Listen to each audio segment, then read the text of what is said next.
حضرت عبداللہ بن دینار نے بیان کیا اور انہوں نے حضرت جابر بن عبداللہ رضی اللہ عنہما سے سنا، انہوں نے بیان کیا کہ ہم سے ابو سعید خدری رضی اللہ عنہ نے بیان کیا کہ رسول اللہ صلی اللہ علیہ وسلم نے فرمایا، ایک زمانہ آئے گا کہ اہل اسلام کی جماعتیں جہاد کریں گی تو ان سے پوچھا جائے گا کہ تمہارے ساتھ رسول اللہ صلی اللہ علیہ وسلم کے کوئی صحابی بھی ہیں؟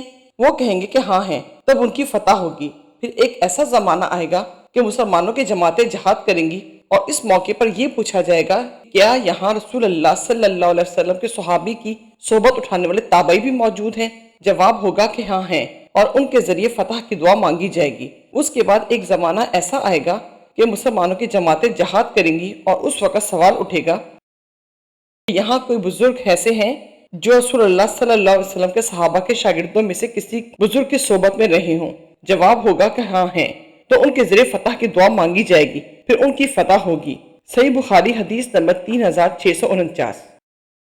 حضرت عمران بن حسین رضی اللہ عنہما نے بیان کیا کہ رسول اللہ صلی اللہ علیہ وسلم نے فرمایا، میری امت کا سب سے بہترین زمانہ میرا زمانہ ہے، پھر ان لوگوں کا جو اس زمانے کے بعد آئیں گے، پھر ان لوگوں کا جو اس زمانے کے بعد آئیں گے۔ حضرت عمران رضی اللہ عنہ کہتے ہیں کہ مجھے یاد نہیں کہ حضرت صلی اللہ علیہ وسلم نے اپنے دور کے بعد 2 زمانوں کا ذکر کیا یا 3 کا۔ پھر آپ نے فرمایا کہ تمہارے بعد ایک ایسی قوم پیدا ہوگی جو بغیر کہے گواہی دینے کے لیے تیار ہو جایا کرے گی، اور ان میں خیانت اور چوری اتنی عام ہو جائے گی کہ ان پر کسی قسم کا بھروسہ باقی نہیں رہے گا، اور نظریں مانیں گے لیکن انہیں پورا نہیں کریں گے، حرام مال کھا کھا کر ان پر موٹاپا عام ہو جائے گا۔ صحیح بخاری حدیث نمبر 3650۔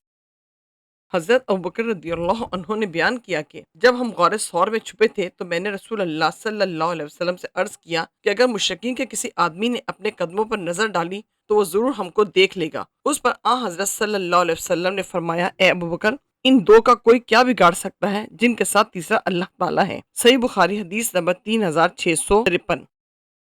حضرت ابو سعید خدری رضی اللہ عنہ نے بیان کیا کہ رسول اللہ صلی اللہ علیہ وسلم نے خطبہ دیا اور فرمایا کہ اللہ تعالیٰ نے اپنے ایک بندے کو دنیا میں اور جو کچھ اللہ کے پاس آخرت میں ہے ان دونوں میں سے کسی ایک کا اختیار دیا تو اس بندے نے اختیار کر لیا جو اللہ کے پاس تھا۔ انہوں نے بیان کیا کہ اس پر ابوبکر صدیق رضی اللہ عنہ رونے لگے۔ ابو سعید کہتے ہیں کہ ہم کو ان کے رونے پر حیرت ہوئی کہ حضرت صلی اللہ علیہ وسلم تو کسی بندے کے متعلق خبر دے رہے ہیں جسے اختیار دیا گیا تھا، لیکن بات یہ تھی کہ خود حضرت صلی اللہ علیہ وسلم ہی وہ بندے تھے جنہیں اختیار دیا گیا تھا، اور واقعتاً حضرت ابوبکر رضی اللہ عنہ ہم میں سب سے زیادہ جاننے والے تھے۔ حضرت صلی اللہ علیہ وسلم نے ایک مرتبہ فرمایا کہ اپنی صحبت اور مال کے ذریعے مجھ پر ابوبکر کا سب سے زیادہ احسان ہے، اور اگر میں اپنے رب کے سوا کسی کو جانی دوست بنا سکتا تو ابوبکر کو بناتا، لیکن اسلام کا بھائی چارہ اور اسلام کی محبت ان سے کافی ہے۔ دیکھو مسجد کے تمام دروازے جو صحابہ کے گھروں کی طرف کھلتے تھے سب بند کر دیے جائیں، صرف ابوبکر کا دروازہ کھلا رہنے دو۔ صحیح بخاری حدیث نمبر 3654۔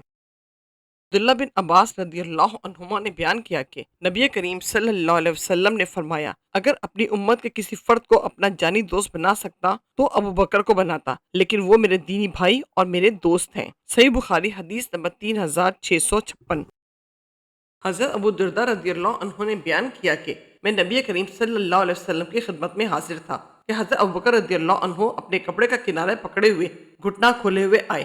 حضرت صلی اللہ علیہ وسلم نے یہ حالت دیکھ کر فرمایا، معلوم ہوتا ہے تمہارے دوست کسی سے لڑ کر آئے ہیں۔ پھر ابوبکر رضی اللہ عنہ نے حاضر ہو کر سلام کیا اور عرض کیا، یا رسول اللہ، میرے اور عمر بن خطاب کے درمیان کچھ تکرار ہو گئی تھی اور اس سلسلے میں نے جلدی میں ان کو کچھ سخت لفظ کہہ دیے، لیکن بعد میں مجھے سخت ندامت ہوئی تو میں نے ان سے معافی چاہی۔ اب وہ مجھے معاف کرنے کے لیے تیار نہیں ہیں، اسی لیے میں آپ کی خدمت میں حاضر ہوا ہوں۔ آپ نے فرمایا، اے ابوبکر، تمہیں اللہ معاف کرے۔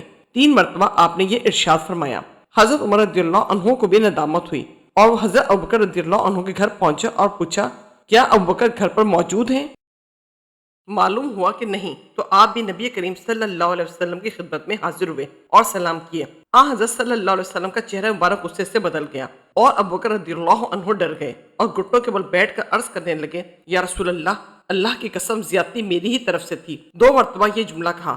اس کے بعد آ حضرت صلی اللہ علیہ وسلم نے فرمایا اللہ نے مجھے تمہاری طرف نبی بنا کر بھیجا تھا اور تم لوگوں نے مجھ سے کہا تھا کہ تم جھوٹ بولتے ہو، لیکن ابو بکر رضی اللہ عنہ نے کہا تھا کہ آپ سچے ہیں اور اپنی جان و مال کے ذریعے انہوں نے میری مدد کی تھی، تو کیا تم لوگ میرے دوست کو ستانا چھوڑتے ہو یا نہیں؟ آپ نے 2 دفعہ یہی فرمایا۔ آپ کے یہ فرمانے کے بعد پھر ابو بکر رضی اللہ عنہ کو کسی نے نہیں ستایا۔ صحیح بخاری حدیث نمبر 3661۔